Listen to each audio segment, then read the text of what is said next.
نماز دین کا ستون ہے. نماز کے بغیر کسی دین کا کوئی تصور نہیں. نماز اللہ کی عبادت کا عبد ہونے کا عملی اظہار ہے. اللہ اور بندے کے درمیان ایک تعلق ہے.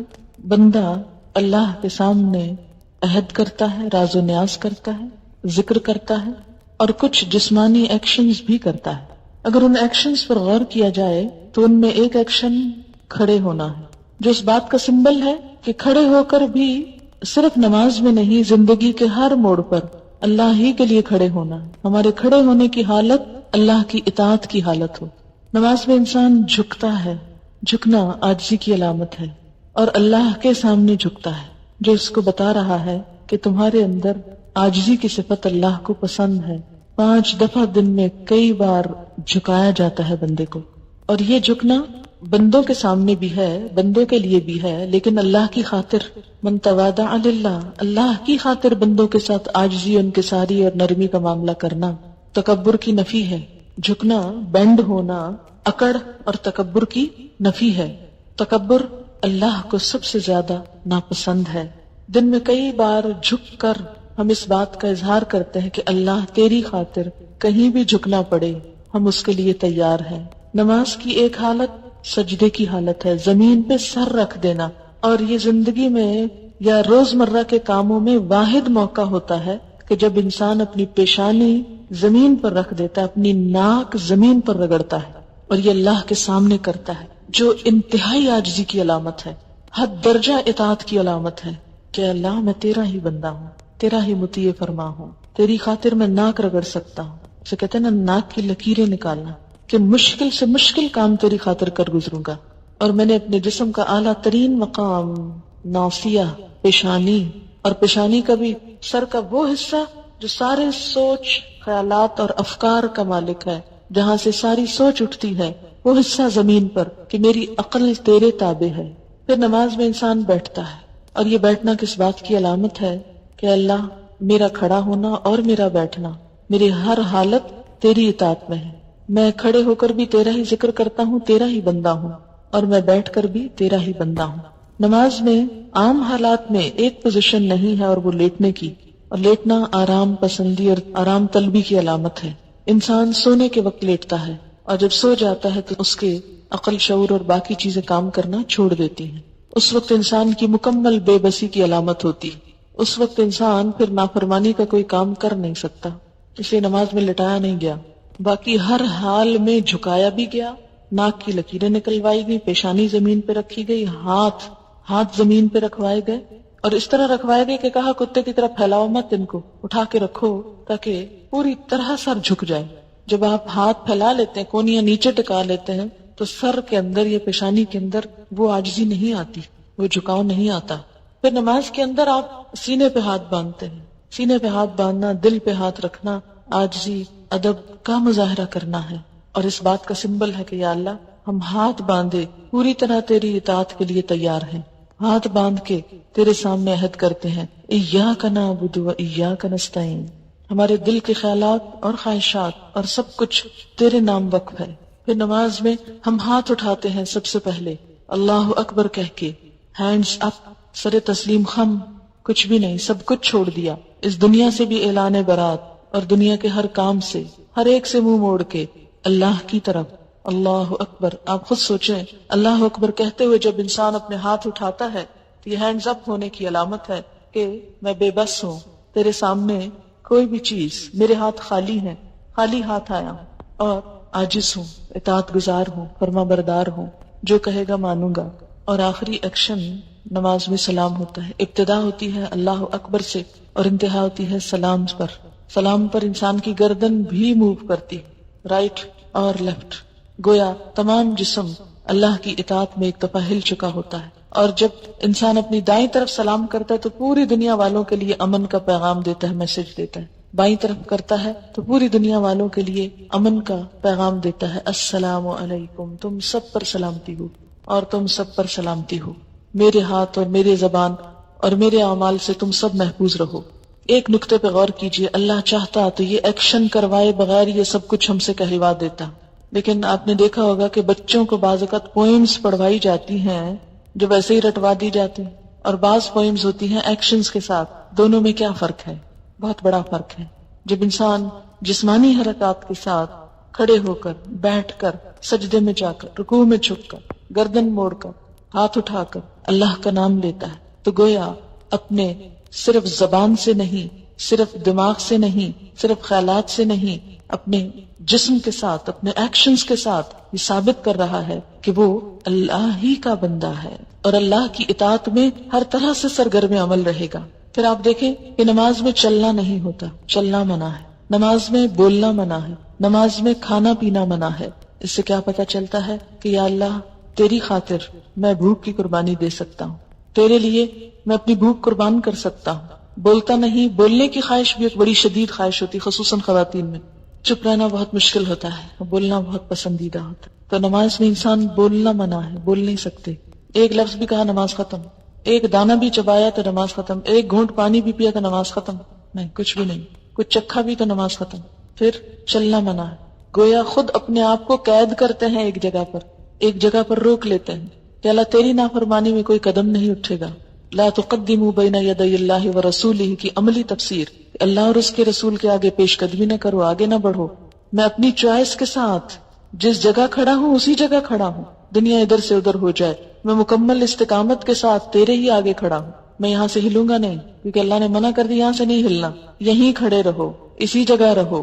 اور ساری نماز میں ہم ایک ہی جگہ جب تک سلام نہ پھیر لیں ایک ہی جگہ کھڑے رہتے. کبھی ایسا نہیں کرتے کہ ایک قدم آگے پھر پیچھے پھر دائیں پھر بائیں، چاہے کتنے بھی تھکے ہوئے ہوں، کتنا بھی خواہش ہو چلنے بھاگنے دوڑنے کی، کسی بھی ایکٹیویٹی کی.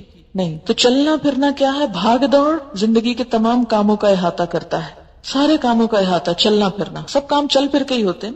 تو انسان کیا وعدہ کرتا ہے اپنے آپ کو، اپنے قدموں کو روک کر کہ اے میرے رب تیری خاطر میں ہر کام چھوڑ سکتا ہوں، میری ہر سرگرمی تیرے سامنے ہیج ہے، ادھوری ہے. تو کہے تو میں سب کچھ چھوڑ سکتا ہوں، میں ایک جگہ کھڑا ہو سکتا ہوں، اسٹل سٹینڈ. ہل جل بھی منع ہوتی ہے اس میں. اور پھر اس طرح کھڑا ہوں کہ ہاتھ بھی باندھے، کیونکہ ہاتھ بھی کسی ایکشنز کی علامت. نماز میں آپ ہاتھ بھی نہیں ہلا سکتے، زیادہ ہاتھ بھی ہلائے تو نماز فاسد ہو جائے گی. ہاتھوں سے کوئی کام نہیں، پاؤں سے کوئی کام نہیں، زبان سے کوئی کام نہیں. نماز میں سونا بھی منع ہے.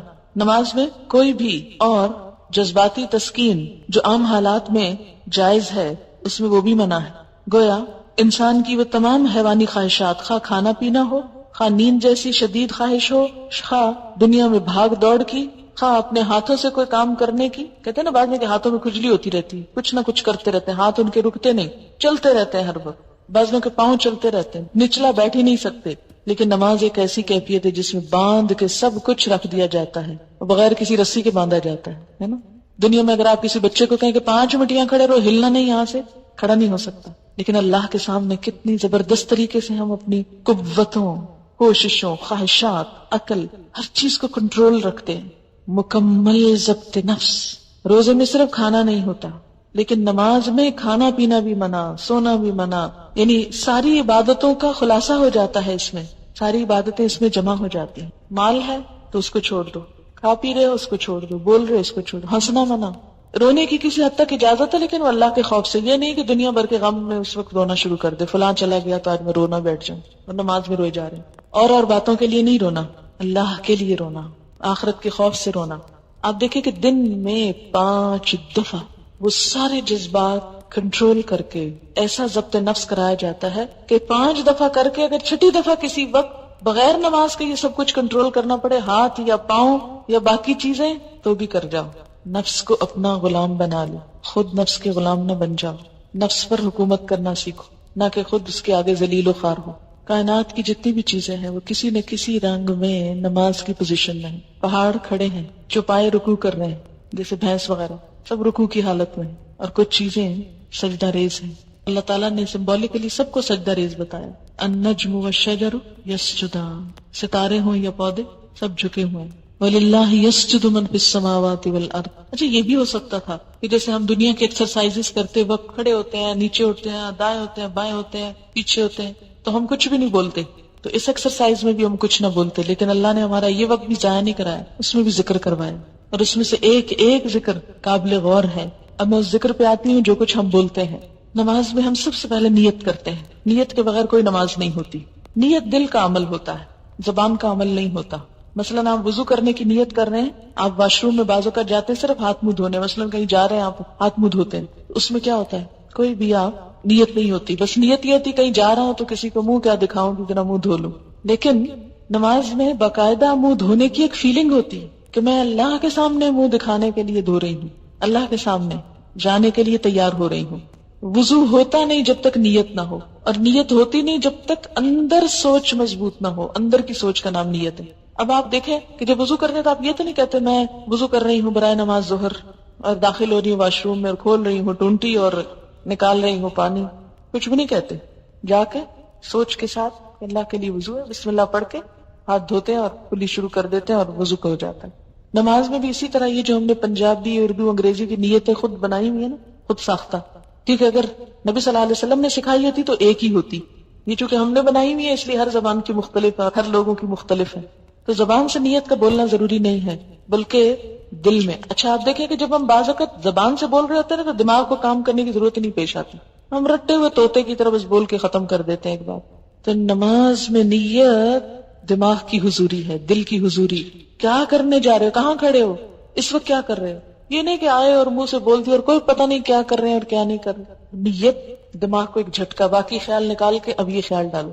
اور آپ دیکھیں گے کہ عام طور پر ہاتھ منہ دھونے سے کیا ہوتا ہے اور وضو کرتے وقت کیفیت ہی کچھ اور ہوتی. نیت کے فرق سے عمل بدل جاتا ہے. انما الاعمال بالنیات، کیفیت بدل جاتی، دل کی حالت بدل جاتی. وہی پانی ہے، وہی ٹیپ ہے، وہی سب کچھ ہے. جب سوچ فرق ہوئی سارا ایکشن ایک اور ہی طرف چلا گیا، کسی اور کریڈٹ میں چلا گیا. پھر اس کے بعد نماز میں کھڑے ہوئے اب سوچتے ہیں، دل میں دہراتے ہیں اچھا کیا پڑھنے لگے، ظہر، فجر، عصر، کون سی نماز، فرض، سنت، کتنی رکعت، اتنی، ٹھیک ہے. کوئی کہنے کی ضرورت نہیں کہ منہ طرف خانے کعبے کے اور اس طرح کی چیزیں، کیونکہ جب تک آپ منہ طرف خانے کعبے کے کریں نا نماز تو ہوتی نہیں. اور بعض اوقات لوگ گاڑی میں پڑھ رہے ہوتے ہیں اور بول رہے ہوتے ہیں منہ طرف خانے کعبے کے، اللہ اکبر، رٹے رٹائے جملے. تو آپ نے کیا کرنا، نیت. اور نیت میں صرف یہ نیت نہیں کہ 4 رکعت پڑھ رہی ہیں، یہ 2 رکعت، صرف یہ نیت نہیں، نیت یہ بھی کہ صرف اللہ کے لیے پڑھ رہے ہیں، کوئی ریاکاری نہیں، کوئی دکھاوا نہیں. کیوں؟ اس لیے کہ اگر دکھاوے کی نماز پڑھی تو نبی صلی اللہ علیہ وسلم نے کیا فرمایا، من صلی یرائی فقد اشرکا، جس نے دکھاوے کی نماز پڑھی اس نے شرک کیا. شرک فویل للمصلین، ہلاکت ہے نمازیوں کے لیے، نمازیوں کے لیے. الذین هم عن صلاتهم ساہون الذین هم یراؤون، وہ جو اپنی نمازوں سے غافل ہیں اور وہ جو دکھاوا کرتے ہیں. نماز میں بھی اور عام زندگی میں بھی. نماز ضبط نفس کی ایک ٹریننگ ہے، اور اگر دکھاوا ہے تو ضبط نفس کیا ہوا، خاک. اور پھر ہر جو سٹیپ ہے اس کو صحیح طریقے پر ادا کرنا، کیونکہ بدترین چوری نماز کی چوری ہے، سجدے اور رکوع ادھورے کرنا، جلد بازی میں کرنا، صرف کھڑے ہو کے بیٹھ کے اٹھک بیٹھک کر کے ختم کر دینا. It's not just a physical exercise, یہ کسی انسان کی بتائی ہوئی ایکسرسائز نہیں کہ آپ اس میں غلطی بھی کر لیں. اس میں نہیں ویسے ہم کرتے ہوتے، اس کو اتنا ہی جھکتے ہیں. مثلا اگر آپ نے ایروبکس کبھی کیے ہوں تو آپ کو پتا ہے کہ جتنا جس چیز کو بینڈ کرنے کے لیے کہا جائے تو اتنا ہی کرتے ہیں، اور جب تک اتنا آپ کر نہ جائیں آپ کی بات پوری نہیں ہوتی. آپ ادھورے کریں تو اس کا فائدہ ہی کچھ نہیں ہوتا. نماز میں کیا کہ اچھا پھر کیا ہوا اگر کم ہوا یا زیادہ، اتنی کیا ریجیڈیٹی ہے، نہیں، اس کا بھی وہ صحیح فائدہ نہیں ہوگا جب تک آپ ہر ایکشن جو ہے وہ سنت کے مطابق نہیں کریں گے. اب آپ نے بولنے کا کام شروع کیا، ہاتھ اٹھا کر اللہ اکبر، اللہ سب سے بڑا ہے، ہر چیز سے دستبردار ہوتا ہوں، ہر چیز سے خالی ہاتھ ہوں، صرف اس کی بڑائی کا اعلان کرتا ہوں. اللہ اکبر، کھول دیے ہاتھ، مٹھیاں بند کر کے اللہ اکبر نہیں ہو سکتی، ہاتھ کھولنے پڑیں گے. کھول دیے، کچھ بھی ہے گر گیا ہاتھوں سے، سب کچھ چھوڑ سکتا ہوں. اور جب ہاتھ اٹھاتا ہے نا انسان اللہ اوپر کرتا ہے تو بغلوں کے نیچے سے بھی سب کچھ گر جاتا ہے، کہیں پر کچھ نہیں چھپا سکتا. اس طرح ہاتھ رکھے ہیں تو چھپا سکتے ہیں. جب اللہ اکبر کہتا ہے انسان سب کچھ خالی ہو جاتا ہے، ہر چیز سے دستبردار ہو جاتا ہے، کچھ ساتھ چپکا ہوا نہیں رہ سکتا. نماز کی حالت میں کوئی بوجھ نہیں اٹھا سکتا. تو کیا ہوا آپ کا، اللہ اکبر، اللہ کی بڑائی کا اعلان، سب سے بڑا ہے تو، سب سے بڑا. دیکھیں کتنی دفعہ کہتے ہیں اللہ اکبر، کتنی دفعہ.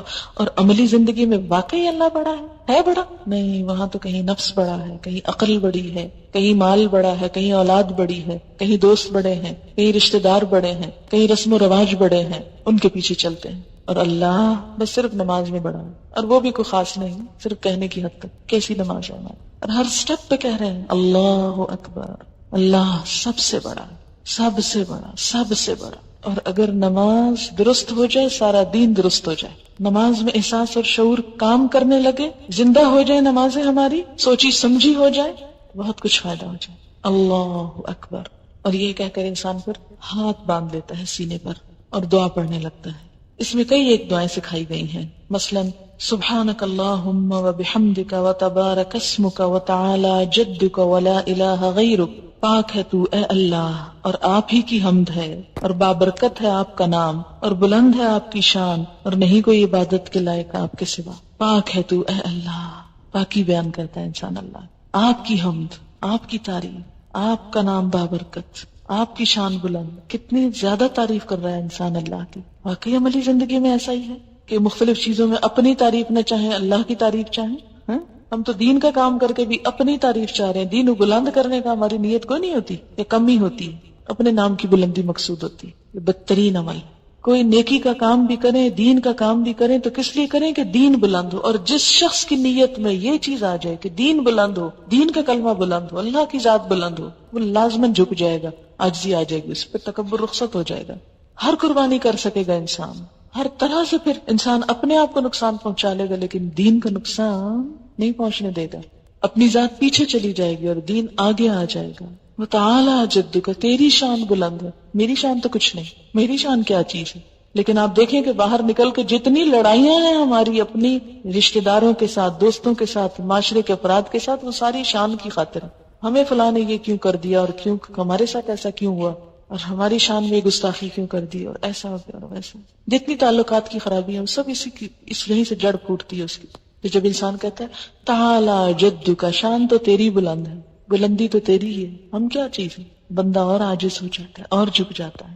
ولا الہ غیرک، تیرے سوا تو کوئی الہ نہیں، تجھی کو پوچھتا ہوں، تیری ہی عبادت کرتا ہوں، اپنے نفس کی نہیں، عقل کی نہیں. ایک اور دعا بھی سکھائی گئی، اللہم باعد بینی وبین خطایایا کما باعدت بین المشرق والمغرب. اے اللہ میرے درمیان اور میرے گناہوں کے درمیان اتنی دوری پیدا کر دے جتنی مشرق اور مغرب کے درمیان. یعنی میں جو غلطیاں کر رہا ہوں ابھی تک، اے اللہ ان کو مجھ سے دور کر دے، ہٹا دے، کیونکہ وہ جو مجھے چمٹ گئی تو وہ بالِ جان جہنم میں لے جائیں. یا اللہ میری غلطیاں مجھ سے اتنی دور لے جا جتنا یہاں سے مشرق و مغرب کا فاصلہ ہے، بہت ہی دور، کہ ان کے اب مجھے نقصان یا ان کے اثرات نہ بھگتنے ہوں. اللہم نقنی من الخطایا، اے اللہ مجھے پاک کر دے خطاؤں سے. کما ینقى الثوب الابیض من الدنس، جیسے پاک کیا جاتا ہے سفید کپڑا میل کچیل سے. کبھی سفید کپڑا دھویا اور اس میں کوئی داغ ہو پھر رگڑتے ہیں، پھر دھوتے ہیں، اچھا پھر کھول کے دیکھتے ہیں نہیں ابھی نہیں، ابھی رنگ صحیح نہیں ہو، پھر اس کو رنگ کاٹ ڈالتے ہیں، اس کو لیکوڈ ڈالتے ہیں، اس کو نیل ڈالتے ہیں، اس کو خوب چمکاتے ہیں. سب سے زیادہ ایفرٹ کس کپڑے کو دھونے میں ہوتی ہے؟ سفید کپڑے کو دھونے میں. اور میل کچیل کا پتہ بھی سفید کپڑے سے چلتا ہے. یا اللہ جس طرح سفید کپڑا دھلتا ہے ایسے تو میرے گناہ دھو دے. کتنی خوبصورت دعا ہے. اللہم اغسل خطایا، اے اللہ دھو دے میری خطاؤں کو، بالماء والثلج والبرد، پانی سے، برف سے اور اولے سے. اور یہ جو تکبیر تحریمہ کے بعد نبی صلی اللہ علیہ وسلم یہ دعا پڑھا کرتے تھے، اور یہ مشکات میں آئی ہے، فصل اول کی دعا ہے، اور دوسری بھی جو ہے مشکات میں آئی ہے، فصل دوم کی دعا ہے. ٹھیک ہے، یعنی زیادہ صحیح حدیث چاہیے پہلے والی ہے، دوسری بھی پڑھی جا سکتی ہے لیکن عموماً ہم دوسری والی پڑھتے ہیں، جبکہ پہلے والی کا بھی مفہوم بہت خوبصورت ہے. بہت سے لوگ صرف تعصب کی وجہ سے کہ نہیں چونکہ ہمیں بچپن میں یہ سکھائی گئی اس لیے صرف دوسری ہی دعا پڑھتے ہیں، جبکہ اس کے علاوہ بھی دعائیں ہیں. بہرحال دونوں بھی پڑھ سکتے ہیں، اور دونوں میں سے کوئی ایک بھی پڑھ سکتے ہیں، نماز ہو جائے گی، کوئی جھگڑا نہیں کسی سے. لیکن جو اپنا فائدہ جتنا کرے اتنا ہی اچھا ہے، اگر یہ دونوں پڑھ لے تو زیادہ ہی اچھا ہے. اور آپ دیکھیں گے کہ جو ہی آپ یہ کہنا شروع کریں گے اللہم باعد بینی وبین خطایا، تو واقعی شرمندگی کا احساس ہوگا اور گناہوں سے بیزاری ہوگی. پھر اس کے بعد اعوذ باللہ من الشیطان الرجیم، اللہ تیری پناہ میں آتا ہوں شیطان مردود سے جو میرا پیچھا نہیں چھوڑتا، جو مجھے ہر وقت تھکائے ہوئے، ستائے ہوئے ہے، بہکائے ہوئے ہے. بسم اللہ الرحمن الرحیم، اللہ کے نام کے ساتھ جو بڑا ہی مہربان ہے، بڑا رحم کرنے والا ہے. میں اس عبادت کا آغاز کرتا ہوں. الحمدللہ رب العالمین، سب تعریف اللہ کے لیے ہے جو رب ہے تمام جہانوں کا. پوری یونیورس کو اس نے پیدا کیا اور ان کا خیال رکھ رہا ہے، جو ذرے سے پائے تکمیل تک پہنچاتا ہے. پہاڑ کی اصل بھی ذرہ ہے، پانی کی اصل بھی قطرہ ہے، سمندر کی اصل بھی ذرہ ہے، درخت کی اصل بھی بیج ہے، انسان کی اصل بھی نطفہ ہے. ہر جو بڑی بڑی چیز ہم کو نظر آتی ہے یہ اصل میں کیا تھی؟ بہت چھوٹی حقیر. اس رب کا کمال یہ ہے کہ اس نے حقیر چیز کو اتنی شان دے دی، اتنا بڑا کر دیا. رب العالم، رب جو ذرے سے کمال تک پہنچائے، جو ذرے کو چمکا ڈالے، اسے اہمیت دے دے. ہم کیا چیز تھے، وہ رب جس نے ہم حقیر پانی کا ایک چھوٹا سا کیڑا جس کا کوئی نام نہ تھا، لم یکن شیئا مذکورا، اسے رب نے اتنا بڑا کر دیا، ایک بولنے سننے دیکھنے والا، عقل استعمال کرنے والا اور بڑی بڑی باتیں کرنے والا بنا دیا۔ تو تعریف تو میری نہیں، میں تو ایک حقیر چیز تھی، اللہ کی تعریف۔ الرحمن، بڑا ہی مہربان، الرحیم، بار بار رحم کرنے والا، 70 ماؤں سے بڑھ کے پیار کرنے والا، اس کی رحمت سے ہی جی رہی ہوں، ورنہ جتنے گناہ ہیں شاید اگلا سانس بھی نہ لے سکوں۔ مالک یوم الدین، جزا سزا کے دن کا مالک، بدلے کے دن کا مالک۔ مالک یوم الاخرہ نہیں کہا گیا، مالک یوم الدین کہا گیا، بدلے کا دن، بدلے کا دن۔ اگر دنیا میں کسی دن کو آپ دیکھیں، بڑے دن منائے جاتے ہیں، مناتے ہیں نا، آج خواتین کا دن ہے، آج مزدوروں کا دن ہے، اور آج بچوں کا دن ہے، اور پولیو کا دن ہے، اور کسی ایک دن میں کہا جائے اگر آج بدلے کا دن ہے تو کیا حالت ہو؟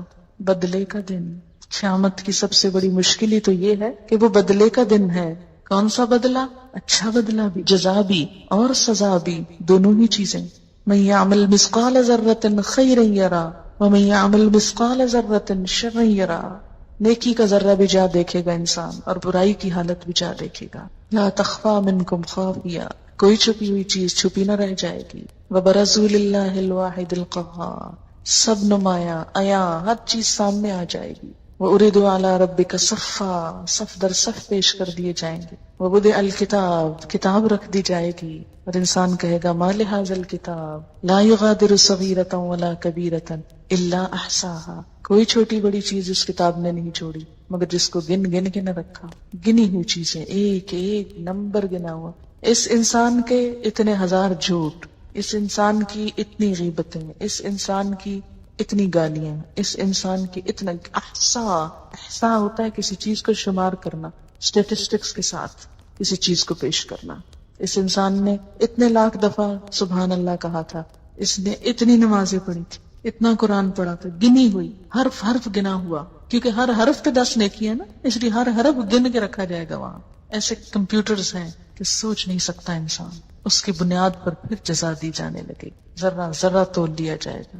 فَأَمَّا مَنْ ثَقُلَتْ مَوَازِينُهُ فَهُوَ فِي عِيشَةٍ رَاضِيَةٍ وَأَمَّا مَنْ خَفَّتْ مَوَازِينُهُ فَأُمُّهُ هَاوِيَةٌ وَمَا أَدْرَاكَ مَا هِيَ نَارٌ حَامِيَةٌ، جس کے نام اعمال بھاری ہوں گے وہ دل پسندائش میں ہوگا، اور جس کے اس بدلے کے دن ہلکے ہو گئے وہ مصیبت میں مبتلا ہو جائے گا۔ اس کی ماں تو پھر خبر گیری کرنے والی حاویہ وہ جہنم ہوگی، تمہیں کیا پتا کہ کیا ہے، کھولتی آگ، ابلتی بھڑکتی آگ۔ ایاک نعبد، ہاتھ باندھ کے ہر نماز میں کھڑے ہو کر کئی دفعہ دن میں عہد، صرف تیری ہم عبادت کرتے ہیں، صرف تیری۔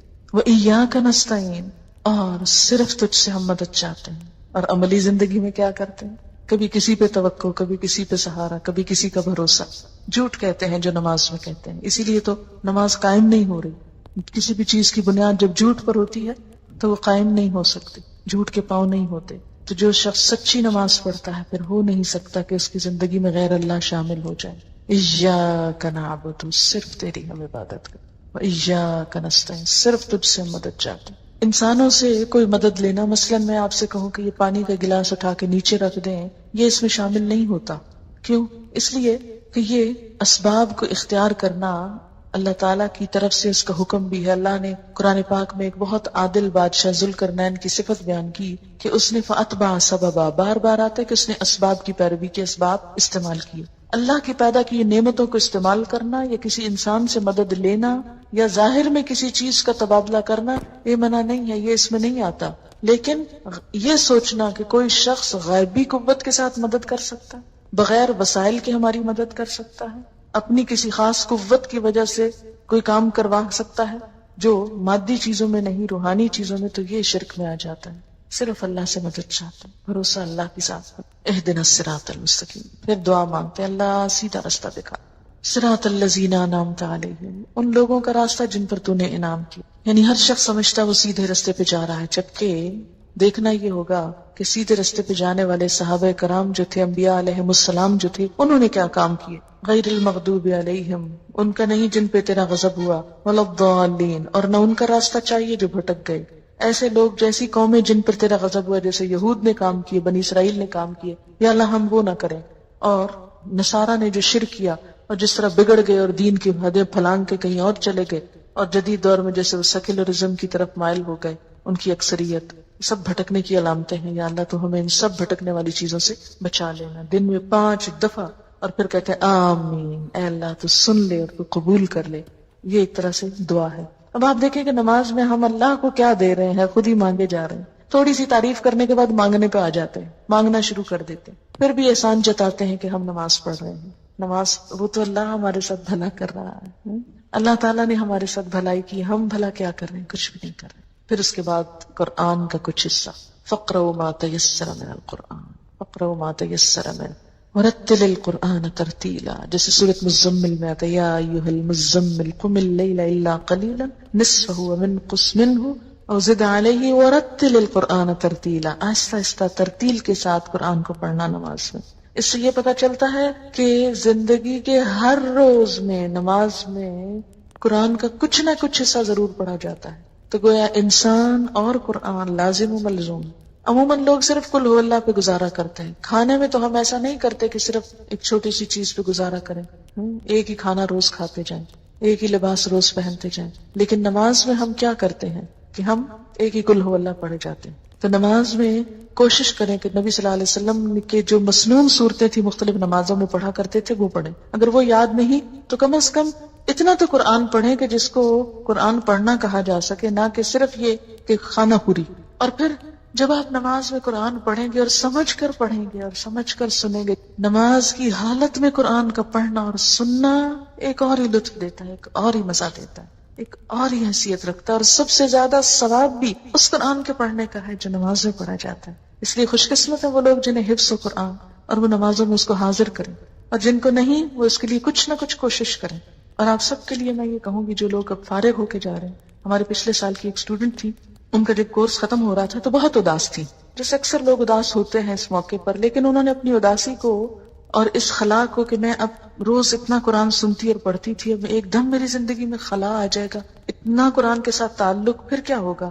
میرے پاس تو وقت ہے اور مجھے اس کے ساتھ تعلق قائم کرنا. تو انہوں نے ایک بڑی اچھی بات سوچی، اور وہ یہ تھی کہ وہ کہنے لگی کہ میں نے اپنے اس غم اور اس اداسی کو ایک پریکٹیکل چیز میں بدل لیا. میں نے کہا کہ میں قرآن کا کچھ حصہ یاد کروں گی. اور ویسے بھی ہمارے کورس میں 30واں پارہ زبانی یاد کرنا ہوتا ہے، جو عموماً ہم طالبات کو کھلی چوائس دیتے ہیں کہ کورس ختم ہونے کے بعد گھر جا کر یاد کر کے کسی بھی وقت سال میں آ کے سنا دیں. تو 30واں چونکہ ہماری طرف سے لازم تھا تو انہوں نے کیا کیا، جاتے ہی قرآن پاک چھوٹی چھوٹی صورتوں کے ساتھ یاد کرنا شروع کر. اب وہ کہتی تھی کہ جس طرح میں پہلے دن میں 10 دفعہ سبق ترجمے سے یاد کرتی تھی، اب میں نے کیا کیا، 10 نہیں 20 دفعہ ایک ایک آیت پڑھتی تھی. جب آیت یاد ہوتی پھر 2 آیتیں ملا کے 20 دفعہ کرتی. پھر اسی طرح پہلے یہ ہوتا کہ جب کوکنگ کر رہے ہیں تو قرآن پڑھ رہے ہیں، تو اب بھی میرا روٹین ہوتا تھا کہ اس وقت بھی قرآن پڑھ رہے ہیں. کہتی ڈرائیونگ کر رہی ہوتی تھی تو لائٹس پہ گاڑی رکتی تھی تو فوراً قرآن اٹھاتی اور سورت کو یاد ویسے پڑھتی رہتی. اور پھر کیا کرتی، تھوڑی سی جہاں سے بھولتی وہاں سے سپارہ دیکھ کے یاد کرتی. پھر کہتی کہ میں نے ایک حافظہ کا بندوبست کیا کہ جو مجھ سے سنتی تھی، کیونکہ میں سمجھتی تھی کہ اب اتنا زیادہ ہو گیا کہ میں خود سے نہیں کر سکی. قرآن سنانے سے ہی زیادہ یاد ہوتا ہے، غلطی نکلتی ہے تو پتہ چلتا ہے کہ کہاں کھڑے. کہتی پھر اس کے سنانے کا بندوبست کیا. اور اس طرح وہ جو مجھے ڈر تھا کہ گیپ آ جائے گا، کہ قرآن کے ساتھ اتنی اٹیچمنٹ ہو گئی تھی اور اتنا اچھا سال گزرا تھا، تو اس میں فرق نہیں پڑا. پھر 30واں ہم نے لازم کیا تھا، اس میں جب انہوں نے سنایا تو کوئی غلطی نہیں تھی، 100 کے 100 نمبر تھے ان کے.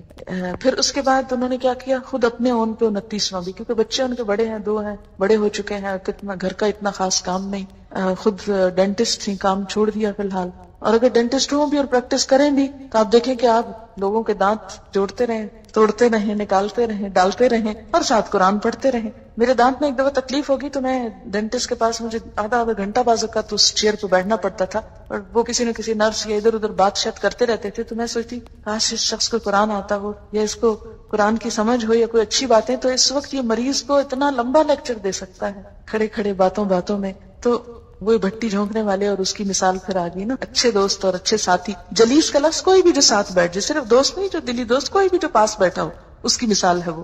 تو اس طرح جیسے ابھی اب دعائیں آپ کو سکھائی جائیں گی نئے لوگوں کو جو سیکھ چکے ہیں، اس میں بھی ہم یہ دعا مانگتے ہیں نا کہ ورزقنی تلاوتہ آناء اللیل وآناء النہار، مجھے اس کی تلاوت کی توفیق عطا کر رات کی گھڑیوں میں اور دن کی گھڑیوں میں. یعنی جب آپ قرآن آپ کو یاد ہو جاتا ہے تو پھر کیا ہوتا ہے، کھڑے چلتے بیٹھتے اٹھتے پھرتے آپ کچھ نہ کچھ یاد کر لیتے. پھر اس کو یاد رکھنے کا طریقہ یہ ہے کہ نمازوں میں آپ اس کو پڑھیں، اور جس کے لیے یہاں بات ہو رہی ہے کہ نماز کے اندر اس کو دہرایا جائے. اور اس میں یہ ہے کہ جیسے ظہر کی نماز کے لیے ایک سورت رکھ لیں, ایک عصر کے لیے رکھ لیں, پھر مغرب کے لیے, اور اس طرح آپ کی نماز میں کنسنٹریشن خود بخود آنے لگے گی جب قرآن ورائٹی کے ساتھ آپ پڑھیں. اور اگر کل هو اللہ پہ صرف زور رہا, اس کو آپ بے شک شامل کریں اپنی نماز میں. جیسے ایک صحابی تھے, وہ ہر نماز کی ہر رکعت میں ہر اور تلاوت کے ساتھ کل هو اللہ ضرور پڑھتے تھے. تو کسی نے حضور سے شکایت کر دی صلی اللہ علیہ وسلم, تو آپ نے اس سے پوچھا, تو انہوں نے کہا مجھے اس سورت سے بڑی محبت ہے. تو آپ صلی اللہ علیہ وسلم نے فرمایا تمہاری اس سورت کی محبت نے تجھے جنت میں داخل کروایا. تو اچھی سورت ہے, ضرور پڑھے. یہاں میرے کہنے کا مطلب یہ نہیں کہ کل هو اللہ چھوڑ دیں, ضرور پڑھے, لیکن اس کے ساتھ ورائٹی کے ساتھ قرآن, کبھی کہیں سے کبھی کہیں سے کبھی کہیں سے. تو آپ دیکھیں گے انشاءاللہ نمازیں بہت امپروو ہوں گی. اور سب سے زیادہ جو قرآن پڑھنے کا اجر اور ثواب اور لطف ہے وہ نمازی کے اندر ہے. پھر اس کے بعد ہم کیا کرتے ہیں, اللہ اکبر کہہ کر پھر رکوع میں جاتے ہیں. رکوع میں اور اس وقت ہم کیا پڑھتے ہیں, سبحان ربی العظیم, پاک ہے میرا رب جو بہت بڑا ہے, میں تو بہت چھوٹی ہوں, میں تو جھکی ہوئی ہوں, بڑا تو وہ ہے. عملی طور پہ اپنے آپ کو پریکٹیکلی فزیکلی اپنے آپ کو بینڈ کر کے اور پھر انسان اللہ کی عظمت کی بات کرتا ہے, سبحان ربی العظیم. اور یہاں پر ایک دعا بھی پڑھی جاتی ہے, سبحانک اللہم ربنا وبحمدک اللہم اغفر لی. اور یہ دعا بھی نبی صلی اللہ علیہ وسلم سے ثابت ہے. یہ پہلی دعا اور دوسری دعا یہ دونوں ہی مشکات سے ہیں. پہلی دعا جو ہے مشکات کی فصل اول سے اور دوسری فصل دوم سے. اچھا, فصل اول سے کیا مراد ہے, اس میں کیٹیگری ہے. جو سب سے زیادہ صحیح حدیثیں ہیں وہ فصل اول میں ہے, جو ذرا کم ہے کسی بھی لحاظ سے تو وہ سیکنڈ کیٹیگری میں, پھر تیسری میں کچھ ضعیف حدیثیں بھی شامل ہیں اس میں. تو یہ جو دعا ہے سبحانک اللہم ربنا وبحمدک اللہم اغفر لی, یہ پہلے درجے کی دعاؤں میں سے ہے. اس کو بھی پڑھ سکتے ہیں. اور اس کا معنی کیا ہے, پاک ہے تو اے اللہ, اے ہمارے رب, اور تعریف تیرے ہی لیے. اللہ میاں مجھے بخش دے, میں تیرا عاجز بندہ, تو میری بخشش کر. ہم یوں بھی کر سکتے ہیں, 3 دفعہ سبحان ربی العظیم پڑھ کے چوتھی دفعہ یہ پڑھ لیں, یا 2 دفعہ یہ پڑھ لیں, جیسے آپ چاہیں. اس میں اوپن چوائس ہے. جب انسان اپنی عاجزی کو تسلیم کرتا ہے نا, اپنی کمی حقارت کو, پھر لازمی بخشش کی دعا نہیں کرتے, اللہ تعالیٰ پھر تو مجھے معاف کر دے, معاف کر دے. کیونکہ ہم اللہ کا شکر تو ادا کر ہی نہیں سکتے, اور اس کی نعمتوں پہ شکر ادا نہ کرنا یہ ایک قصور ہے. اگر ہم کوئی گناہ نہ بھی کریں, کچھ بھی نہ کریں, ہم چپ بھی بیٹھے رہیں, یہ بھی ایک قصور ہے.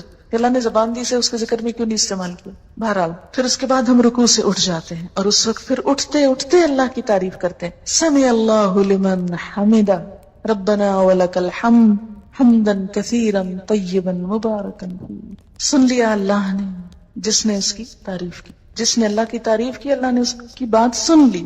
اب دیکھیں کہ جب آپ کو یقین ہو کہ کسی نے آپ کی بات سن لی, بات پہنچ گئی, کتنا لطف آتا ہے اس چیز میں. سن لی. کوئی کسی کی بات نہ سنے کیسا لگتا, آپ کسی سے بات کرنا چاہیں وہ سنے نہ آگے سے, میں نہیں سننا چاہتا, جاؤ یہاں سے, کتنا برا لگتا. سمع اللہ لمن حمدہ, اللہ اتنا پیارا ہے کہ جو اس کی تعریف کرتا ہے وہ اس کی بات سن لیتا ہے. چپکے سے بھی کہتے ہیں نا, دل میں, وہ بھی سن لیتا ہے. سمع اللہ ربنا, اے ہمارے رب, ولک الحمد, تعریف تیرے ہی لیے ہے.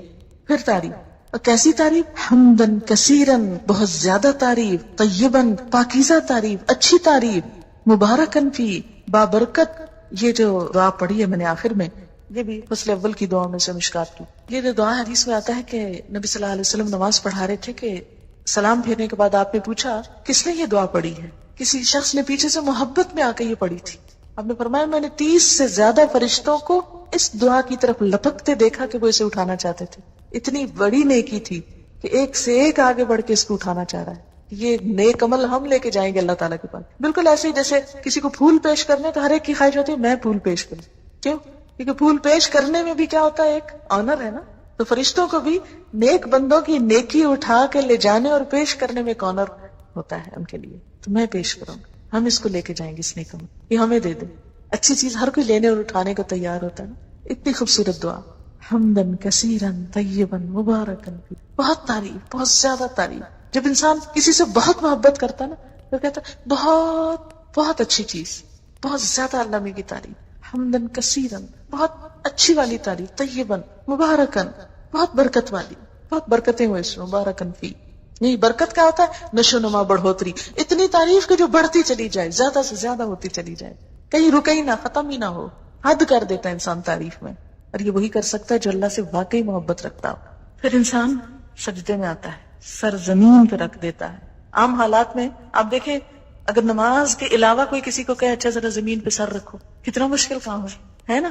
عام حالات میں تو کوئی چیز گر جائے تو ہم کہتے ہیں اچھا فلاں نے ذرا پکڑاؤ یہ گری ہوئی چیز, ہم اس سے نہیں نیچے ہوا ہے, اتنا مشکل ہے. لیکن اللہ کی خاطر محبت میں زمین پہ جا پڑتا ہے انسان, اور سر رکھ دیتا ہے، ناک رگڑتا ہے اپنی، کیونکہ ناک نہ لگے تو سجدہ نہیں ہوتا، پورا جھکاؤ سر کی طرف ہوتا ہے، ساری عقل کو لا کے ذلیل کرتا ہے اللہ کے سامنے، یا اللہ یہ سر کیا چیز ہے، یہ سوچے کیا چیز ہے، تیرے سامنے تو کوئی کچھ نہیں، کوئی حجت بازی نہیں. اور کیا کہتا ہے، سبحان ربی الاعلی، میں ہوں حقیر و ذلیل لیکن پاک ہے میرا رب جو اعلی اور الاعلی سب سے زیادہ بلند ہے. میں اس وقت سب سے نچلی پوزیشن میں ہوں اور میرا رب سب سے زیادہ بلند ہے. سبحان ربی الاعلی. اور اس وقت انسان پھر کیا کرتا ہے، وہی دعا دوبارہ پڑھ سکتا ہے، سبحانک اللہم ربنا وبحمدک اللہم اغفر لی. حدیث میں آتا ہے کہ بندہ سجدے کی حالت میں اللہ کے سب سے زیادہ قریب ہوتا ہے، سب سے زیادہ قرب کی حالت ہے. وسجد واقترب، سجدہ کرو قریب ہو جاؤ. اس وقت اللہ کی بڑائی بیان کرتا ہے انسان، اور اسی لیے سجدے کی حالت میں کی ہوئی دعا قبول ہوتی، اور اس وقت انسان بخشش کی دعا مانگ لے، اللہم اغفر لی، تو اس سے بڑھ کر اور کوئی خوبی نہیں، کوئی بھلائی نہیں. پیک پہ ہوتا ہے انسان اپنی عاجزی کے اور مانگنے کے اور قربت کے اور دعا کے قبول ہونے کے، ہر چیز اپنی انتہا کو. یہاں سے کیا ہوا، یعنی کھڑے ہو کے جو نماز شروع کی تھی، سجدے میں پہنچ کے اپنی ٹاپ پہ پہنچ گئی، عاجزی کی انتہا ہو گئی، تعریف کی انتہا ہو گئی، دعا کی انتہا ہو گئی، اور انتہا کے اللہم اغفر لی، بخشش ہو جائے. عام زندگی میں بھی یہی ہماری سوچ ہونی چاہیے کہ یا اللہ تو بخش دے، بس بخش دے. بخشے گئے تو سب کچھ مل گیا، اور اگر بخشش نہیں کچھ بھی نہیں. پھر کیا کرتے ہیں، بیٹھ جاتے ہیں، اللہ اکبر، ہر سٹیپ پہ اللہ اکبر. اب جب بیٹھتے ہیں پھر ایک دعا سکھائی گئی، اور وہ دعا کیا ہے، اللہم اغفر لی، پھر بخش دے. بخشش پہ اینڈ کیا تھا سجدے میں، اٹھ کے پھر بخشش مانگتے ہیں، یہی منتہا. اللہم اغفر لی، اے اللہ مجھے بخش دے، ورحمنی، اور مجھ پہ رحم کر. رحم بھی اللہ کو جب ہی آئے گا نا جب قصور معاف ہوں گے. آپ کسی سے توقع رکھ سکتے ہیں کہ کوئی آپ کے ساتھ بھلا کرے جبکہ اس کا دل آپ کی طرف سے میلا ہو، یا وہ آپ سے ناراض ہو، یا آپ نے اس کو ستایا ہوا ہو؟ کیسے بات کرتے؟ نہیں، پہلے بخشے جائیں گے تو پھر ہی رحمت ہوگی. اللہم اغفر لی ورحمنی. اور کیا، واہدنی. یہ دعا کی ترتیب دو مختلف روایتوں میں فرق ہے، میں اس ترتیب سے جو یہاں لکھی ہوئی پڑھتی ہوں. وجبرنی، میری مجبوری دور کر دے، میرا نقصان پورا کر دے. ورفعنی، اور مجھے بلند کر دے.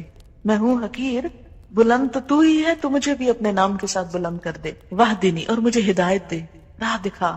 وعافنی، عافیت دے، صحت دے. ورزقنی، رزق دے. دین معتدل دین ہے، دنیا اور آخرت دونوں کی بھلائیاں مانگنی سکھائی گئی. پھر دوبارہ سجدہ، اللہ اکبر، پھر وہی عاجزی، پھر وہی مغفرت کی دعا، پھر اللہ اکبر، اور اسی طرح دوسری رکعت، اور پھر التحیات. اب بیٹھ جاؤ، بیٹھ کے پڑھو. اب ہم اس میں اپنی مرضی نہیں کر سکتے کہ یہ دعا سجدے میں پڑھ لو، سجدے کی بیٹھ کے پڑھ لو، بیٹھ کے پڑھنے والی کھڑے ہو کے پڑھو.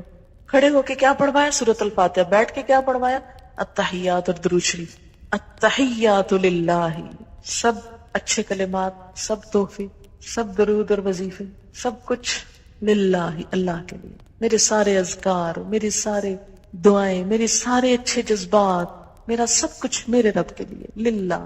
التحیہ، تحیہ کا لفظ ہے نا، بڑا جامع لفظ ہے، ایک لفظ میں ترجمہ ہو ہی نہیں سکتا اس کا. تحیہ تحفے کے لیے بھی آتا ہے، ہدیے کے لیے، دعا کے لیے بھی آتا ہے، اچھے جذبات کے لیے. اللہ تعالیٰ میرا سارا مال بھی تیرا، میری ساری دعائیں بھی تجھ سے، میرے سارے جذبات بھی تیرے لیے، میرا سب کچھ تیرے لیے. التحیات للہ، التحیات للہ، تحیہ والصلوات، سب دعائیں، سب عز و نیاز، والطیبات، سب پاکیزہ چیزیں، سب پاکیزہ کلمات، سب پاکیزہ رزق، سب کچھ اللہ کے نام. التحیات للہ والصلوات والطیبات، سب کچھ تیرا ہی تیرا، سب تیرے لیے، میرا تو کچھ بھی نہیں.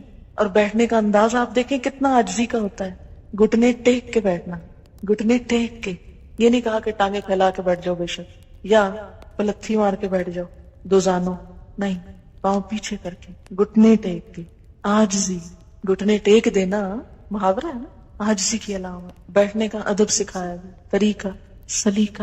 اور پھر ہاتھ گھٹنوں پہ رکھ دو، یہاں سینے پہ نہیں رکھوائے گئے کہ سینے پہ رکھ کے گھٹ. اب دیکھیں کتنی عجیب حالت ہوتی نا اگر ہم بیٹھے اس طرح ہوتے اور ہاتھ سینے پہ ہوتے. ہاتھ بھی وہیں رکھو، کتنا ڈسپلن، کتنی عاجزی، کتنی خوبصورت پھر پوزیشن بن جاتی. ہاتھ گھٹنوں کے اوپر رکھو، انگلیاں ڈھیلی چھوڑ دو. اچھا ایک یاد رکھیں، ساری نماز کی ہر پوزیشن میں اکڑنا نہیں، کھینچنا نہیں.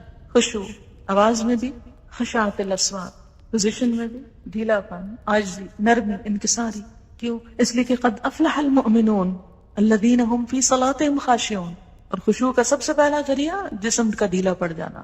اور آپ دیکھیں گے کہ جب جسم ڈھیلا ہوگا اور ٹینشن نہیں ہوگی آپ کی، ایک تو ویسے ٹینشن ریلیز ہوگی، اور دوسرا یہ کہ روح سے الفاظ نکلیں گے پھر. کیونکہ جب ہم کھچے ہوتے ہیں نا تو کچھ انرجی ہماری ادھر بھی لگ رہی ہوتی کھچاؤ میں، تو جب وہ ساری انرجیاں ادھر سے بچا کے ایک جگہ کانسنٹریٹ کر لیتے ہیں اللہ کے لیے، ریلیکس ہو کر پوری طرح ایک ہی چیز دماغ میں ہوتی ہے اور دل میں.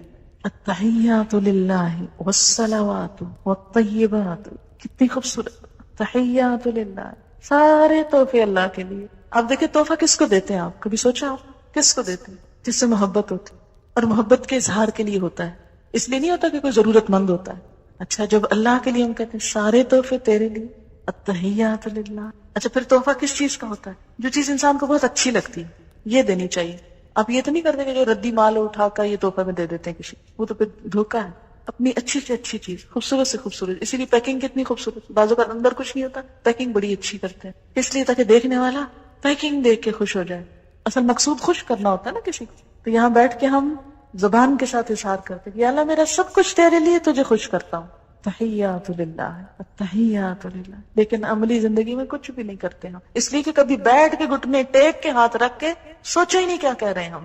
التحیات للہ، کتنی محبت کا والہانہ انداز ہے نا. سارے تحفے تیرے ہی لیے، ساری اچھی باتیں تیرے ہی لیے، سارے اچھے جذبات تیرے لیے. یاد رکھیں تحفہ صرف کسی مالی چیز کا ہی نہیں ہوتا، مال ہی نہیں ہوتا کوئی تحفہ، اچھے جذبات کا اظہار بھی تحفہ ہی ہوتا. اسی لیے کارڈ سسٹم ویسٹ میں کتنا چلا، ہر موقع پہ کارڈ، اور کارڈ میں کیا لکھا ہوتا ہے؟ جذبات کا اظہار ہوتا ہے. تو جو جذبات کا اظہار ہے والصلوات والصلوات والطیبات، اور وہ کیا ہے؟ پاکیزہ بھی ہیں. کتنے گہرے لفظ ہیں تین یہ، التحیات للہ والصلوات والطیبات والطیبات. ہم دیکھیں کہ اللہ کے لیے جذبات اور پاکیزہ، صاف، کوئی بدگمانی نہیں، کوئی شکوہ نہیں، کوئی کچھ بھی نہیں، بالکل خالص، چمکدار، شفاف. اگر آپ کو پتہ چل جائے کسی کے بارے میں کہ کوئی آپ کو کچھ دے رہا ہے اور اس میں کچھ ملاوٹ کی بھی ہے، اس نے مثلا دودھ بھیجا کسی نے آپ کے گھر تحفتاً اور پانی ڈال کے بھیجا، کوئی کھانا بھیجا اور باسی بھیجا، وہ تحفہ لے کے آپ کی محبت بڑھتی ہے یا عداوت بڑھتی ہے؟ اللہ کو جو تحفے ہم دیتے ہیں ساتھ ہی کہتے ہیں طیبات، طیبات، پاکیزہ، کوئی دھوکہ نہیں، فریب نہیں. عام طور پر بھی کیا حکم دیا گیا مثلا تحفے کے معاملے میں ہمیں کہ اپنے بھائی کے لیے وہ پسند کرو جو اپنے لیے کرتے ہو، ہے نا. اچھا اور دوسری طرف اللہ تعالیٰ کے لیے بھی کیا پسند کرتے ہیں. اچھا تو تحفے میں تو اور زیادہ ہو جاتا ہے نا کہ جو اپنے لیے پسند ہے وہ دوسرے کے لیے پسند کرو. لیکن ہم انسانوں کے ساتھ تو دھوکے کا معاملے کر جاتے ہیں، اللہ کے ساتھ نہیں کر سکیں گے. تو اس لیے احساس دلایا گیا کہ کیا کرو، التحیات للہ والصلوات والطیبات. اور پھر اللہ کے بعد رسول اللہ صلی اللہ علیہ وسلم کا حق بھی، کیونکہ یہ سب کچھ پہنچایا تو انہوں نے، ملا تو ان کے ذریعے، اگرچہ اللہ کا دیا ہوا لیکن رسول اللہ صلی اللہ علیہ وسلم کے ذریعے. تو ان کی کوششوں اور ان کی محنت اور ان کے حسن سلوک اور ان کے احسان کو بھی بھلایا نہیں گیا. نماز میں آپ کا نام شامل کر دیا گیا، السلام علیکہ ایھا النبی، اے نبی صلی اللہ علیہ وسلم آپ پر سلامتی ہو، آپ سلامت رہیں، سلامتی کی سلام آپ پر سلام. ہماری طرف سے آپ کو کوئی تکلیف نہ پہنچے، ہم کوئی ایسے برے عمل نہ کریں کہ قیامت کے دن آپ کو شرمندگی ہو.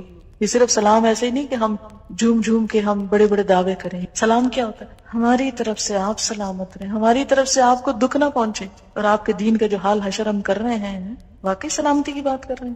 کسی کو جو سلامت رہنے کی دعا دیتے ہیں کہ آپ سلامت رہیں، اور خود ہی ساتھ دکھ دینے لگے، ستانے لگے. قیامت کے دن آپ صلی اللہ علیہ وسلم نے فرمایا تھا دیکھو مجھے رسوا نہ کرنا. کیا واقعی ہمارا حال یہ ہے کہ ہم حضور صلی اللہ علیہ وسلم کے پاس شوق سے جا کھڑے ہوں گے کہ ہم نے آپ کے دین کے ساتھ یہ کیا، جو آپ کام چھوڑ کر آئے تھے ہمارے لیے ہم نے کر لیا، ہوم ورک ہو گیا، ہم کر کے آئے. اور خاص طور پر دین کا علم پڑھنے والے، العلماء ورثۃ الانبیاء، وارث ہیں آپ اس مشن کے. کوئی ایسا کام نہ کریں کہ جس سے دین کو دنیا میں بٹا لگے یا آخرت میں رسوائی. السلام علیکہ ایھا النبی ورحمۃ اللہ وبرکاتہ، آپ پر اللہ کی رحمتیں، آپ پر برکتیں. ہر نماز میں دعائیں دیتے ہیں آپ کو، ہر نماز میں. النبی اولا بالمؤمنین من انفسہم، نبی تو اہل ایمان کے لیے ان کے نفسوں سے زیادہ ان کے قریب ہے. ابھی آپ نے حدیث پڑھی کہ ہر مسلمان کا سب سے زیادہ نزدیکی رشتہ اپنے نفس سے بھی بڑھ کر کس کے ساتھ ہے؟ نبی صلی اللہ علیہ وسلم کے ساتھ، کہ ان کا حق نہ بھولا جائے. انہوں نے تکلیفیں اٹھا کر، اذیتیں اٹھا کر ہم تک یہ دین پہنچایا. وہی کہ اخذ کرنے کی کیفیت کو سوچیں، اسے یاد رکھنے کی اور اسے آگے پہنچانے کی، پتھر کھانے کی، شاعر اور کاہن اور طرح طرح کی باتیں سننے کی، سب کچھ آپ نے ہمارے لیے کیا. اس لیے آپ کا احسان ناقابل فراموش. اور اس احسان کے لیے اگر اس دور میں تو ہوتا تو زیادہ سے زیادہ کیا ہوتا. جو صحابہ کرام تھے وہ جواب میں آپ کو جا کے کوئی چیز دے آتے کہ جی آپ نے ہم پہ بڑا احسان کیا, ہم بھی آپ کے ساتھ بھلا کر رہے ہیں. وہ تو آپ کی پھر زندگی تک کے لیے ہوتا نا. بعد کے لوگوں کے لیے کیا ہوتا, میرے آپ جیسوں کے لیے کیا ہوتا, ہم کیا کرتے. کتنا اللہ نے ہم پہ رحم کیا کہ ہمیں یہ دعا سکھا دی کہ دعا دے کے بھی ہم کچھ نہ کچھ اس احسان کا بدلہ دے سکتے ہیں. کہ آپ پر سلامتی ہو, آپ پر اللہ کی رحمت ہو, آپ پہ برکتیں ہو, اور پھر السلام علینا, ہم پر بھی سلامتی ہو. اللہ ہم کو بھی ہر شر سے محفوظ رکھے. وعلی عباد اللہ الصالحین, اور اس موقع پہ سب اللہ کے نیک بندوں کو شامل کر لیا دعا میں. یہ ہے اللہ کی رحمت کہ کسی بھی محسن کا حق مارا نہ جائے, کسی بھی نیک بندے کا. یعنی اللہ کے جتنے نیک بزرگ اولیاء جو ان کو نام دے, جو بھی کوئی گزرا آج تک, صالح عباد اللہ الصالحین, کسی بھی دور میں سب کے لیے دعائیں. کتنی وسعت آتی ہے مومن کے دل میں, سب کے لیے دعائیں. اشہد ان لا الہ الا اللہ واشہد ان محمدا عبدہ ورسولہ. پھر کلمہ پڑھتا ہے شہادت انسان. میں گواہی دیتا ہوں کہ اللہ کے سوا کوئی عبادت کے لائق نہیں, اور میں گواہی دیتا ہوں کہ محمد رسول اللہ کے بندے اور اس کے رسول ہیں, کہ میرے رہنما و ہادی و برحق محمد رسول اللہ ہیں. پھر درود شریف پڑھا جاتا ہے خاص طور پر. پھر درود شریف ایک دفعہ سے جیسے حق نہیں ادا ہوا, ابھی کچھ اور. اللہم صلی علی محمد, اے اللہ رحم و کرم فرما محمد صلی اللہ علیہ وسلم پر, وعلی آل محمد, اور آپ کی آل پر, اور آل میں سب ان کی امت شامل ہو جاتی. کما صلیتا, جیسا کہ تو نے رحم و کرم فرمایا, علی ابراہیم, ابراہیم علیہ السلام پر, وعلی آل ابراہیم, اور آل ابراہیم علیہ السلام پر. اللہ کے دوست تھے نا ابراہیم علیہ السلام. اب بعض لوگ کہتے ہیں یہ کیوں آیا درود شریف میں کما صلیتا, کیا حضرت ابراہیم بڑے ہو گئے پھر حضور سے؟ دیکھیں ایک تو کمپیئر نہیں کرنا چاہیے. دوسری بات یہ کہ چونکہ وہ آپ سے پہلے آئے تھے زمانی اعتبار سے, تاریخی اعتبار سے, اور ان پر بڑی برکتیں اور رحمتیں ہو چکی تھی, اور وہ اللہ کے دوست تھے. اتخذ اللہ ابراہیم خلیلا, اللہ نے ان کو دوست بنایا. فرشتے بھیجے جب قوم لوط کی طرف, اور وہ حضرت ابراہیم علیہ السلام کے پاس بیٹے کی خوشخبری دینے کے لیے آئے, تو اس وقت آپ کو یاد ہوگا کہ ان کی بیوی نے جب تعجب کا اظہار کیا کہ میرا بچہ کیسے ہو سکتا ہے, میں تو بوڑھی بانجھ ہوں, تو آپ کو یاد ہوگا کہ اس وقت انہوں نے ان کو کتنے خوبصورت الفاظ میں خراج تحسین پیش کیا, اور اس وقت انہیں کہا کہ اللہ کی رحمتیں اور برکتیں ہوں آپ پر اے اہل بیت. تو یہ اللہ تعالیٰ نے حضرت ابراہیم علیہ السلام کے احسانات کے بدلے میں ان کو اتنا بڑا مقام دیا, اور چونکہ اس سے پہلے ان کو دیا جا چکا تھا اس لیے اس کا بطور مثال ذکر کیا گیا. کما کا مثال کے لیے آتا ہے, جیسے پہلے ہو چکا ایسے ہی اب آپ محمد صلی اللہ علیہ وسلم کے ساتھ بھی کریں. اور پھر انک حمید مجید, بے شک آپ تعریف کے لائق ہیں, بزرگ ہیں. بیچ بیچ میں اللہ کی تعریف بھی. اللہم بارک علی محمد, اے اللہ برکتیں بھیج محمد صلی اللہ علیہ وسلم پر, وعلی آل محمد, اور آل محمد پر, کما بارکت علی ابراہیم وعلی آل ابراہیم, جیسے آپ نے برکت بھیجی ابراہیم اور آل ابراہیم پر. انک حمید مجید, بے شک آپ تعریف والے ہیں, بزرگ ہیں. اور پھر تشہد کی آخری دعا, اور یہ بھی دعائیں کئی ایک ہیں, شاید 12-13 دعائیں ثابت ہیں. ہم عموماً رب اجعلنی مقیم الصلاۃ ومن ذریتی, ربنا تقبل دعا, ربنا اغفر لی ولوالدی وللمؤمنین یوم یقوم الحساب. یہ ابراہیم علیہ السلام کی دعا جو سورۃ ابراہیم میں آتی ہے ہم پڑھتے ہیں. لیکن نبی صلی اللہ علیہ وسلم سے اور دعائیں بھی ثابت ہیں, مثلا اللہم انی اعوذ بک من عذاب القبر. پھر مانگ رہے ہیں, نماز آئی مانگنا, سب مانگا ہی جا رہا ہے, کچھ اپنے لیے, کچھ اللہ کے نیک بندوں کے لیے, کچھ نبی صلی اللہ علیہ وسلم کے. اللہ تعالیٰ کو کیا ملا ہماری اس نماز سے؟ اس کو تو دینا ہی پڑا, پھر بھی ہم پڑھ کے اس پہ اذان جتاتے ہیں. کتنا ظلومن جہولا ہے انسان. تو آخری دعا کیا, اللہم انی اعوذ بک من عذاب القبر, اے اللہ مجھے عذاب قبر سے پناہ دے, میں تیری پناہ میں آتی. واعوذ بک من عذاب جہنم, جہنم کے عذاب سے تیری پناہ میں آتی. واعوذ بک من فتنۃ المسیح الدجال, اور مسیح الدجال کے فتنے سے تیری پناہ میں آتی. یہ بڑے بڑے فتنے ہیں جن سے انسان بچ گیا تو کامیاب ہو گیا, قبر, جہنم, مسیح الدجال, دجالی فتنہ. واعوذ بک من فتنۃ المحیا والممات, اور زندگی اور موت کے سب فتنوں سے تیری پناہ میں آتی. اللہم انی اعوذ بک من المأثم والمغرم, اے اللہ میں گناہوں سے اور قرض سے تیری پناہ میں آتا ہوں. اتنی اچھی دعا. اسی طرح ایک اور دعا, اللہم انی ظلمت نفسی ظلما کثیرا ولا یغفر الذنوب الا انت فاغفر لی مغفرۃ من عندک وارحمنی انک انت الغفور الرحیم.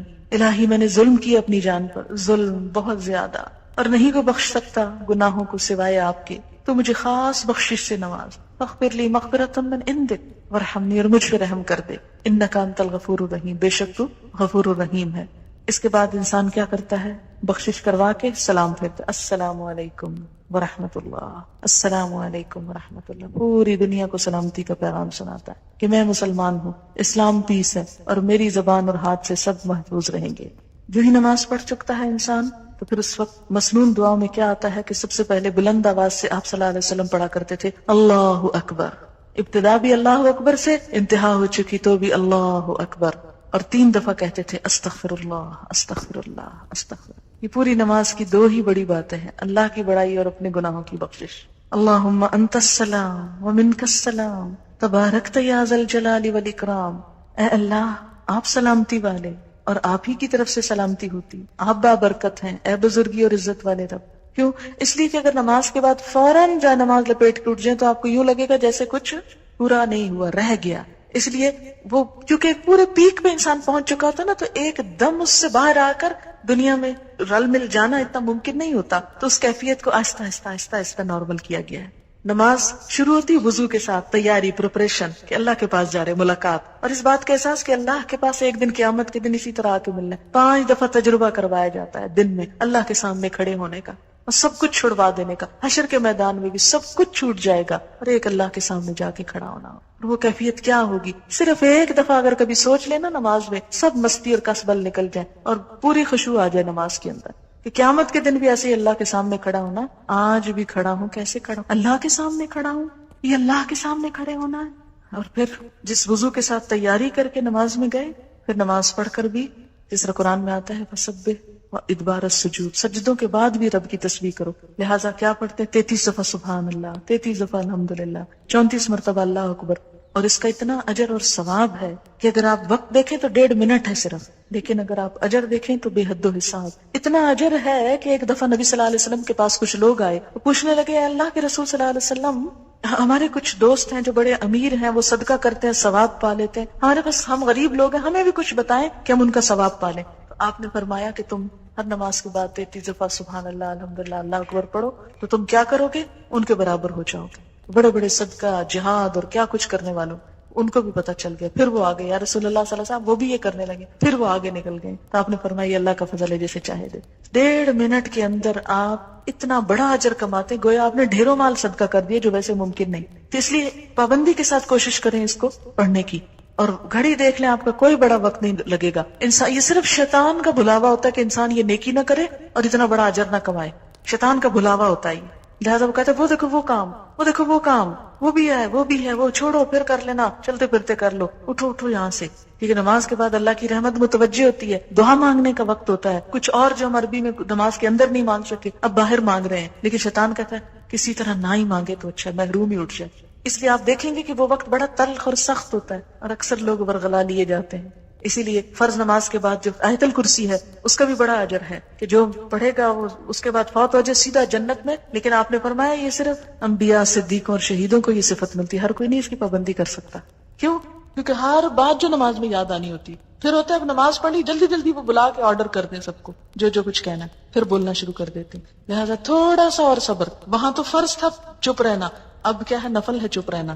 ہم کہتے ہیں یہ کون سی مجبوری ہے، پابندی ہے، اب تو بول لو، خیر ہے بول لیں، لیکن وہ نماز کی پوری ڈوز نہیں آئے گی، وہ پوری کیفیت نہیں طاری ہوگی. اس لیے تھوڑا سا صبر اور، لیکن یہ آپ کا بائی چوائس ہے، اب آپ کی مرضی ہے آپ صبر کریں یا نہ کریں. لیکن جو کر جائے وہ اب وہ وقت ہے پھل توڑنے کا، اب وہ وقت ہے نتیجہ لینے کا، دعا مانگنے کا. اس وقت میں اگر آپ گئے چھوٹ گیا تو رہ گیا.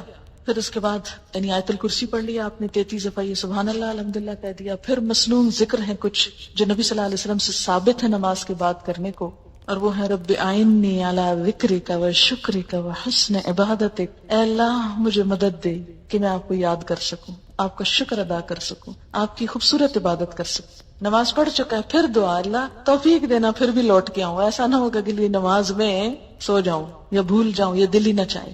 اب دیکھیں کہ اگر ہر نماز کے بعد انسان یہ دعا مانگ لیتا تو ایک طرح سے اپنے آپ کو پھر باندھ لیتا ہے اگلی نماز کو، ورنہ ایک پڑھے گا اور ایک چھوڑ دے گا، ایک پڑھے گا قضا کر جائے گا. تو اس طرح انسان چھوڑ نہیں سکتا.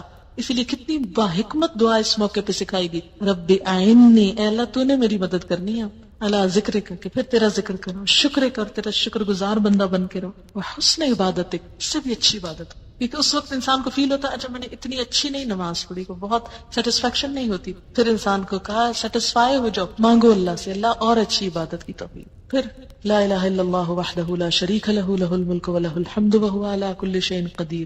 اللہم لا مانع لما اعطیت ولا معطی لما منعت. بس تجھ سے مانگتا ہوں، کوئی روک نہیں سکتا اگر تو نے دے دیا، اور کوئی دے نہیں سکتا اگر تو نے روک دیا. سب سے بے نیاز، سب سے کٹ کر صرف تجھ سے. ولا ينفع ذا الجد منك الجد، اور نہیں فائدہ دے سکتی کسی دولت مند کو آپ کے عذاب سے دولت. یعنی کوئی دولت مند آپ کے عذاب سے اپنی دولت کی وجہ سے نہیں بچ سکتا، کیونکہ انسان پھر اٹھ کے دولت دنیا اور مال کی طرف راغب ہو جاتا ہے. گھر بار بچے ہر چیز پھر یاد آنے لگتے، اچھا یہ سنبھالنا ہے، وہ کرنا ہے، وہ دیکھو انڈیا جل گئی، دودھ ابل گیا، شیشہ ٹوٹ گیا، یہ ہو گیا، وہ چیزیں آنی جانی ہیں. ان چیزوں نے نہیں بچانا اللہ کے ہاں، لہذا پھر یاد دہانی کرا کے دنیا میں بھیجا گیا. ایک اور دعا، لا الہ الا اللہ وحدہ لا شریک لہ لہ الملک ولہ الحمد وہو علی کل شیء قدیر لا حول ولا قوۃ الا باللہ. یہ جو کچھ بھی کیا اللہ کی قوت اور طاقت سے. لا الہ الا اللہ ولا نعبد الا ایاہ لہ النعمہ ولہ الفضل ولہ الثناء الحسن لا الہ الا اللہ مخلصین لہ الدین ولو کرہ الکافرون. یہ خوبصورت دعا ہے. اللہ کے سوا کوئی معبود نہیں، وہ اکیلا ہے، اس کا کوئی شریک نہیں، اسی کی بادشاہی ہے، وہی سزاوار حمد و ثنا ہے، وہی ہر چیز پر قادر ہے. نہیں ہے طاقت نقصان سے بچنے کی اور فائدہ حاصل کرنے کی مگر اللہ کے ساتھ. نہیں ہے کوئی معبود مگر اللہ، اور ہم صرف اسی کی عبادت کرتے ہیں. نعمتیں پہنچانا اور فضل کرنا اسی کا کام ہے، اسی کے لیے اچھی تعریف. نہیں ہے کوئی عبادت کے لائق مگر اللہ، اسی کے لیے ہماری اطاعت اگرچہ کافر برا مانے. اور آیت الکرسی جو ہر فرض نماز کے بعد ہے، آپ نے فرمایا جو ہر نماز کے بعد آیت الکرسی پڑھے اسے بہشت میں داخل ہونے سے سوائے موت کی کوئی چیز نہیں روکتی. گویا جنت کا دروازہ کھل گیا اس کے لیے. اور بعض روایات میں کل ہو اللہ پڑھنے کا بھی ہے، سورۃ الاخلاص کا بھی. اور جب نماز سے اٹھ رہے ہوں آپ تو آپ صلی اللہ علیہ وسلم 3 دفعہ فرماتے تھے سبحان ربک رب العزت عما یصفون وسلام علی المرسلین والحمد للہ رب العالمین. اٹھتے اٹھتے مصلی لپیٹتے ہوئے یہ دعا پڑھ لی جاتی ہے. لگتا ہے جیسے اب سیٹسفیکشن ہو. نماز کے اندر تو مین میل ہے، لیکن جو بعد میں ہے یہ کیا ہے؟ جیسے آپ کھانے کے بعد تھوڑا میٹھا لے رہے ہیں، سونف کھا رہے ہیں، کہوہ پی رہے ہیں، اور کرتے کرتے پھر چھوٹتا ہے آپ سے وہ سب کچھ. ورنہ ایک دم ابرپٹلی اگر کھانا چھوڑ دیں، بند کر دیں، یا پانی نہ پیئیں، یا کچھ چھوٹی چھوٹی چیز آخر میں نہ لیں، تو کیا ہوتا ہے؟ وہ لگتا ہے کہ ابھی کچھ رہ گیا ہے. تو اس طرح آپ کی نماز جو ہے مکمل ہوتی ہے. اس عہد و پیمان کے ساتھ آپ 5 دفعہ دنیا میں واپس لوٹتے ہیں. اگر یہ نماز باشعور ہو جائے تو زندگی سیدھی ہو جائے. یقیمون الصلاۃ، آپ نے نماز کو قائم کیا، اللہ آپ کو قائم کر دے گا نیکی پر. اور دعا، نماز جب سلام پھیرتا ہے انسان تو جو نماز ہوتی ہے وہ فرشتے اٹھانے لگتے ہیں، لیکن جس کی اچھی نیت اس کے منہ پہ دے ماری جاتی ہے. اللہ کو کوئی نہیں پسند آئی، یہ کیا پڑھا تھا تم نے، ریجیکٹڈ. جیسے بعض ٹیچرز کاپیاں اٹھا اٹھا کے بچوں کی پھینکتے ہیں، لے جاؤ، پھاڑ دیتے ہیں، کوئی فائدہ نہیں اس کا. پھر نماز دعا بھی دیتی ہے بندے کو کہ اللہ تجھے بھی قائم رکھے جس طرح تو نے مجھے قائم رکھا. اور جو نماز کو خراب کرتا ہے نماز اسے بد دعا دیتی، اللہ تجھے بگاڑے، تیرا سب کچھ بگاڑے جس طرح تو نے مجھے بگاڑا. کچھ سوال ہیں ان کے میں جلدی سے جواب دیتی ہوں. نماز ختم کرنے سے پہلے سورۃ البقرہ کی آخری آیات اور حشر کی آیات پڑھنا جائز ہے؟ ذکر میں آپ جو کچھ بھی پڑھیں، لیکن یہ مسنون نہیں ہے. مسنون وہی ہے جو میں نے آپ کو بتا دی ہے. اس کے علاوہ آپ اردو پنجابی میں اپنی دعا مانگ سکتے ہیں، جو بھی آپ کریں. کیا نماز کے بعد دعا مانگنا واجب ہے؟ میں نے سنا کہ حضور صلی اللہ علیہ وسلم ہر نماز کے بعد دعا نہیں مانگتے، اس لیے اس کو ضروری سمجھ کر پڑھنا بدعت ہے. یہ جو اذکار میں نے آپ کو بتائے ہیں یہ تو مسنون ہے. وہ مراد اس سے ہی کہ جو ہم لمبی چوڑی بہت ساری دعائیں کرتے وہ لازم نہیں، لیکن اس کا یہ مطلب نہیں کہ نماز سے سلام پھیرتے ہی آپ فوراً اٹھ کھڑے ہوں. نہیں، یہ جو ذکر ہے یہ مسنون ہے. نماز میں سلام سے پہلے عربی میں اپنے لیے کوئی دعا مانگ سکتے ہیں. مسنون دعاؤں میں سب کچھ آ جاتا ہے، ربنا آتنا بھی پڑھ سکتے ہیں. اچھا ایک بات یاد رکھیں، سجدے میں قرآن نہیں پڑھا جاتا. سجدے میں قرآن نہیں پڑھا جاتا. درود شریف کھڑے ہو کے نہیں پڑھا جاتا. سلام کھڑے ہو کے نہیں پڑھا جاتا، بیٹھ کے پڑھا جاتا ہے نماز میں.